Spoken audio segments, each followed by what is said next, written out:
What's up? Haven't made a video in a while, but I need to decompress. So here we are.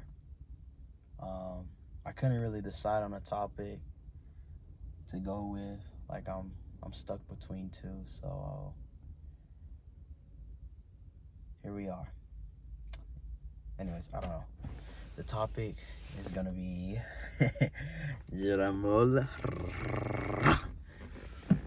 you gotta drive the Hoopty before you drive the Mercedes. Maybe not the best analogy, because I would honestly say the Mercedes, it ain't all that, bro. You know what I mean? Actually, no, I love this analogy. Let's say that the Mercedes, they look good. Let's not worry about how they perform or how reliable they are. Whatever. Right? Why do I say that? I say that because right now, where I am in my point of my life, patience has been the most desirable, the most necessary attribute that I need in my life right now. And I believe everyone needs this in their life. I mean, we live in a world where instant gratification is literally our life.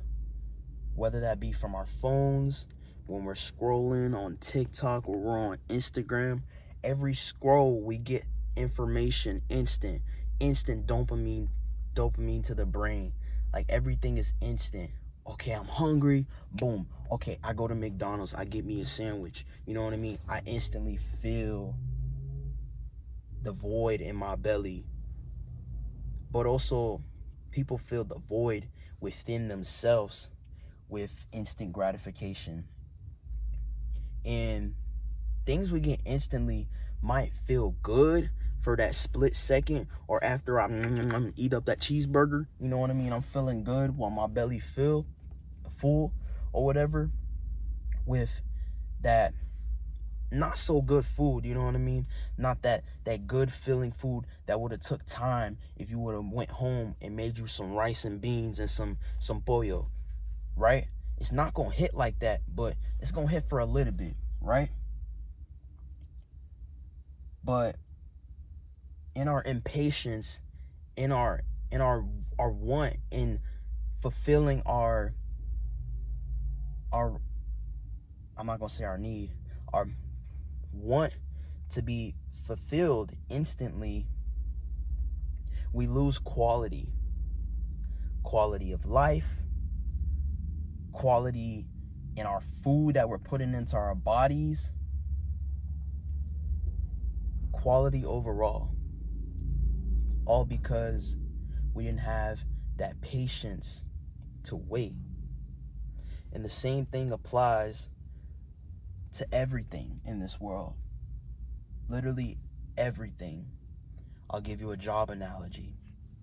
Let's say you have your goal, right? This goal ain't no little goal. At least when you really think about it, it's not a real little goal, right? Let's say this goal is, I want to be the manager of so-and-so company, right? Where am I at right now? Okay, boom. I'm not even working at the company, right? Nothing wrong with having ambition, but we have to plan. We have to make steps to get to that position, because we know that we are here, but we're just trying to automatically jump up here. That doesn't make no sense. I mean, like, think of it like this. If you were to walk into an interview and the first thing you tell the manager, let's say I'm the manager and I'm interviewing you, right? And you're going for the lowest of the lowest position. And then you tell me, oh, like, I'm just asking you, like, about yourself. And you're like, yeah, I want to be the manager. Now, nothing wrong with ambition, but it also, if I don't hear, like, okay, like how's this person gonna do it, or like, oh, maybe this person in school, I can tell that maybe you are taking steps, like you have a plan to get to that, and you're not just trying to, you know what I mean, figure it out. You know what I mean? There's actually a plan. It makes you more credible, more believable, and it's not like, okay, this person's just talking out of their butt. You know what I mean? But if you just tell me, oh yeah, like I want to be the president. Yeah, I want to be the president. And there's nothing in your life, there's no fruit in your life, or like there's no potential. Because don't get me wrong, I'm not saying that like just because you might not have nothing right now, oh, that means you're not gonna be none. No, that's not the case. We know that from the Bible, right? God used the most disgusting, the most vile, okay, these are some bad words, but like the most messed up people, you know what I mean, to glorify him, to write his word. And yeah, you have to really look at it like that. So everybody has potential, but at the same time, is that potential being hindered because there's no plan at hand? So maybe this message should be like, you need a plan. But I think planning, before you can even plan, you have to have patience established to follow through that plan. Otherwise, you're going to want to go through step one. Step one might take 2 years at one job. You might want to fly through that and boom, boom, boom, boom, boom, boom, boom, hop job. Like, oh, no, I can't stay here. No, I'm impatient. You know what I mean? Like, or like even with vehicles, like the first analogy I gave you. Okay, you have no car, right? But as soon as you like, okay, I need a car. I want a car. Is your first stop, oh, I need this extravagant car, or oh, I need transportation? You know what I mean?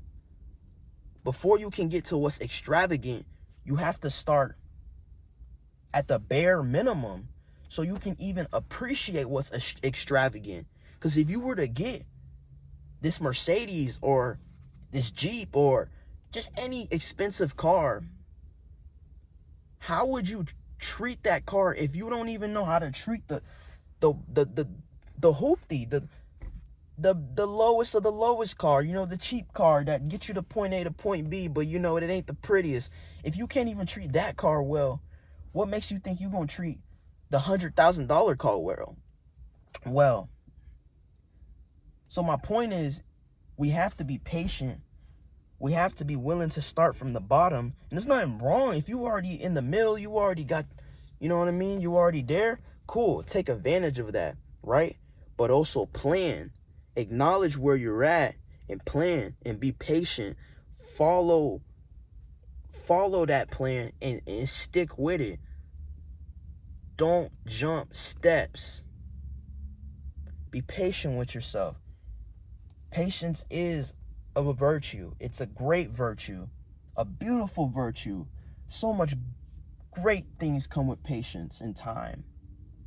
I mean, how many of you, whoever's watching, you know somebody and maybe they treated you bad for the first time, or maybe it's a parent, you know what I mean? Maybe they just been like terrible to you, you know what I mean, your whole life.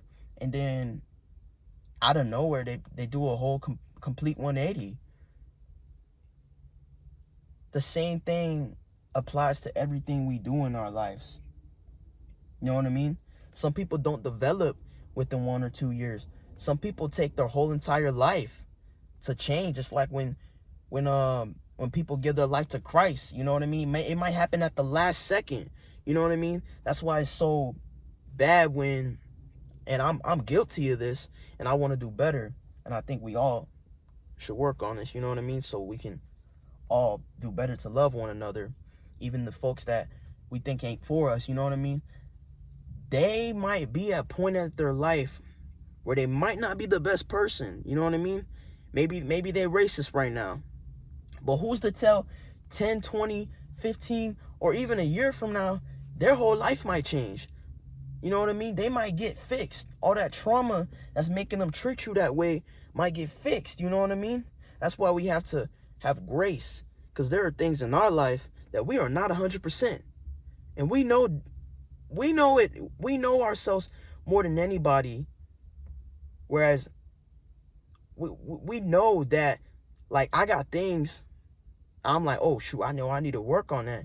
So when I see somebody that do me wrong or do something wrong, yes, I might get upset. It's okay to be upset. There's a time to be angry. There's a time to be upset and sad. You know what I mean? Like, there's a time to feel these feelings. There's nothing wrong with feeling a feeling. But at the same time, we have to learn to extend our grace, to have patience with these people. And I'm not telling you to immediately forgive these people, but if you can get to that level, get to that level. Do not hold that on your chest. If we're not even patient with ourselves, and we can't extend grace to others, how will we treat ourselves? You know what I mean? Like, it's like the old saying that our mothers used to tell us: treat people as you wanted to be treated. And I'm hoping that someone told you that. If anyone told you that, you know what I mean? Treat others how you want to be treated. Like, that saying is so simple, but yet so impactful. And I'm going to tell you why. Just think of it like this. If I'm going to use my dog as an analogy, right? How am I going to go to the bathroom and then turn my back on my dog and not walk her? Hola, for reference. Like, how selfish is that? And I'm going to do a reversal of it. There are times when we cannot forgive ourselves.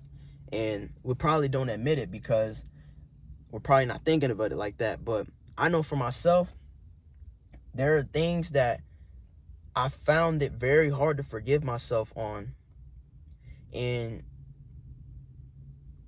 it just wouldn't make no sense to me, because whether you believe in God or not, like, for me, I ask God for grace, right? And based off my belief and what I know is to be true,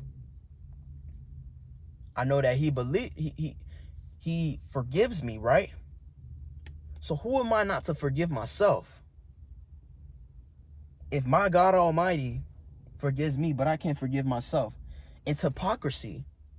Why am I asking for forgiveness if I can't even forgive myself? I'm still holding on to this thing I did a year ago, or maybe even yesterday. Like, why let that hinder my future, being fixated on what's already happened? You know what I mean? I'm not going to say what I can't control. Yes, actually, yeah. What you can't control, because the control is already lost. You had the controller. You already played the game. It's time to go to the next mission. I'm getting off topic. I'm not going to go in too much into that. Back to patience. Patience. Patience, my brother. Patience, my sister. We need it. We need it. Patience. I'm saying this again and again because it truly is so important. This country, our parents' lives, our lives, our personalities, our relationships, it didn't happen in one day. Good things take time. And I'm not telling you to procrastinate, by all means. There should be a plan that you're carrying out. But let that plan work. If that plan takes time, let the plan work. It's a system. Let the system work. Be patient with yourself. Like, if you're doing something the first time, how do you expect yourself to just know how to do it the first time? And that's life. We're doing life for the first time. So how do you expect yourself to just know everything? You see somebody doing better, you don't know how many times it took that person to get it right. And even if that person, it took them one time to get it, focus on what you got going. How much more stronger, if you even need this, I personally think that we should just, hey, somebody doing good, cool. Amen. That's good. That is his blessing, and let it be his blessing. That is God working in his life. But we have to focus on our blessings so we can bless other people. Because if we're too fixated on other people's blessings, we literally halt our blessings and halt the blessings that come off of us within God using us, because we have these blessings if we're using them responsibly. But with patience, I'm going to go back to responsibility. Well, I never went to it, but you know what I mean. Whatever. With patience, it makes us not only more responsible for what we have, but more gracious for what we have. There are a lot of things in our life that we want that we're not ready for. The vehicle I'm in right now, had I would have got this car payment a year ago, college, which is what most people, I'm not even gonna say that. I'm not gonna give false information, but just based off of word of mouth, I know some people take out these loans and go get they dream car immediately and whatnot, while they in college, while they, not even planning it. You know what I mean? There's nothing wrong with having a nice car, but there has to be a plan to this. It has to make sense. Everything like you acquire in a way has to make sense too. Like, am I ready for this new position? Like, I would not be ready to go be no manager. No. I have to be responsible for myself before I could be responsible for anything else. Before I could be responsible for a vehicle, there is calluses to be built. There is trials to overcome, to go through. And even if you don't overcome them, you went through it, and that experience makes you that much better. And we need that experience. That experience is almost invaluable in a way. I don't know if that's the word. What I'm trying to say is, it's so valuable that, like, you can't put a price on it. Like, there's a reason why in the workplace experience is so highly valued. That tells me, aside from your degree, that you've been through it. You've been through when things went wrong, when the job wasn't as easy as it was supposed to be, or straightforward as it was supposed to be. That tells me that you went through this. You have what it takes to carry out the task that I'm trying to give you. That's why experience is so valuable. But experience only comes through patience. So let us be patient. It is literally an attribute of love. Love is patient. Love is kind. Let us love. Because, in today's world, we need to love. So let us be patient with one another as God is patient unto us. Because, man, there ain't enough numbers to count how many times we mess up. Every day we do something that's not particularly right. You know what I mean? And we probably will never be perfect. We never will be perfect. You know what I mean? I didn't get to finish my video. My storage ran out. But yeah, I'm just gonna wrap it up. Remember,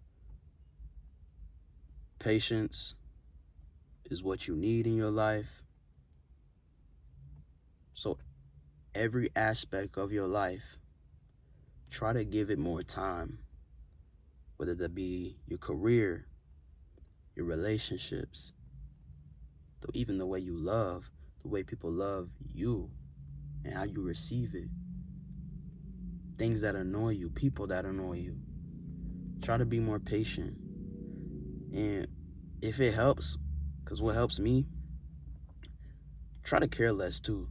And not in a way as in, oh, like I don't care about nobody, I'm just focused on myself. Not that.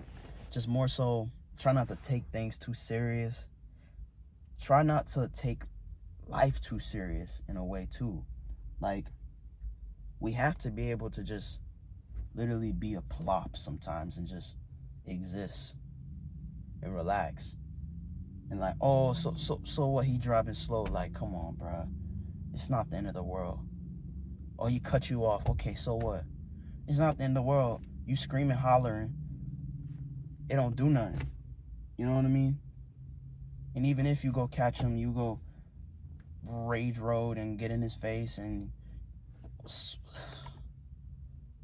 what good does it do? Like, I don't get it. But at the same time, I understand. It's okay to be frustrated. I get frustrated about a lot of things too. I'm not no perfect human being. But what helps me is actively trying to care less about things and focusing on what I can control. And even if I mess up something that I can't control, give yourself a little leniency, you know what I mean? Punching yourself, beating yourself up ain't gonna do too much. Plan, look forward to the future, fail forward. Don't matter how many times you fail. Continue to fail. You can only get better. So, yeah. Be patient with yourself and others. Hold on. Wait, no, this one's gonna sound better. Be patient with yourself and everyone else. There's not much more to that. I'm not even gonna drag it out. Yeah, that's pretty much it. Thanks for watching.